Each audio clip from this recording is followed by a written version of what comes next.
रहीम, गुज़िश्ता दिनों आपने देखा होगा सिंध असम्बली के अंदर एक बिल पेश होता है और बिल पेश करने वाला सूबाई असम्बली अनिल कुमार साहब देखा जाए तो एक गैर मुस्लिम है और उन्होंने एक बिल पेश किया, वो शराब खानों से मुतालिक बिल था। अच्छा, अब हम जिस माशरे में रहते हैं ये तमाम तर माशरा मुसलमानों का माशरा है, सिंध जो इसको बाबुल इस्लाम कहा जाता है, लेकिन इस बिल को मुस्तरद कर देते हमारे सिंध के नुमाइंदे, इस बिल को मुस्तरद कर देते सिंध असम्बली के फ्लोर पे बैठने वाले वो मेंबर ऑफ असम्बली के जो बातें तो करते हैं आसमानों की, जो बातें तो करते हैं बहुत बड़ी बड़ी, लेकिन वो ये कहते हैं कि कुछ मखसूस तबका जो है ना वो इससे मुतासिर होगा, तो इसीलिए हम इस बिल को मुस्तरद कर रहे हैं। तो जनाब, मखसूस तबके की जो आप बात कर रहे हैं तो उन गरीबों के बारे में क्यों नहीं सोचते जो चिंची वाले हैं? उन गरीबों के बारे में आप क्यों नहीं सोचते जो रोड पे ठेले लगाते हैं? उनके बारे में क्यों नहीं सोचते कि जो बेरोजगारी का शिकार है? लेकिन आपने खुश किसको करना है ये समझ से बालातर है। इसी पर तो इकबाल ने फिर फरमाया था, तमद्दुन में हो तुम नसारा, वज़ा में हो तुम हनूद, ये कैसे मुसलमान है जिसे देख के शर्माए यहूद। यकीन जानो ये कोई मुसलमान अगर पेश करता तो समझ में आता, ये आपके मुंह पे, पीपल्स पार्टी के मुंह पे एक बहुत बड़ा ये तमाचा है कि एक गैर मुस्लिम बंदा जो है ना वो बिल पेश करता है और मुसलमान होने का दावा करने वाले मेंबर ऑफ सूबाई असम्बली ये उस बिल को जो है ना मुस्तरद कर देते हैं। तो क्या शराब इतनी इंपॉर्टेंट है?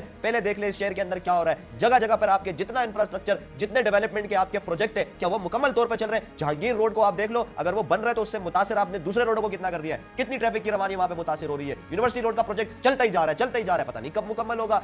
दूसरी तरफ हम देखते हैं रीमाबाद के अंडरपास को एक डेट दी है, बनी रहा है, पता नहीं कब बनेगा। 60 में जाके ये बनेगा। फिर K4 का मंसूबा जो 60 दिन का मंसूबा था 3 महीने हो गए, उसका भी कुछ अता पता नहीं लग रहा। तो पीपल्स पार्टी और ये जो नुमाइंदे सिंध पर मुसल्लत है ना, ये माजरत के साथ किसी खाबे खरगोश के मजे ले रहे हैं, बाकी ये अवाम के बारे में कुछ नहीं सोचते। और इनको ये शराब, इनको ये नशा, इनको ये लैंड ग्रैबिंग, इनको कब्जा माफिया, बस इनको इसी से मोहब्बत है। बाकी अवाम के लिए प्रोजेक्ट, अवाम के लिए किसी काम में इनकी कोई दिलचस्पी नहीं है। तो अल्लाह ताला इनको हिदायत दे।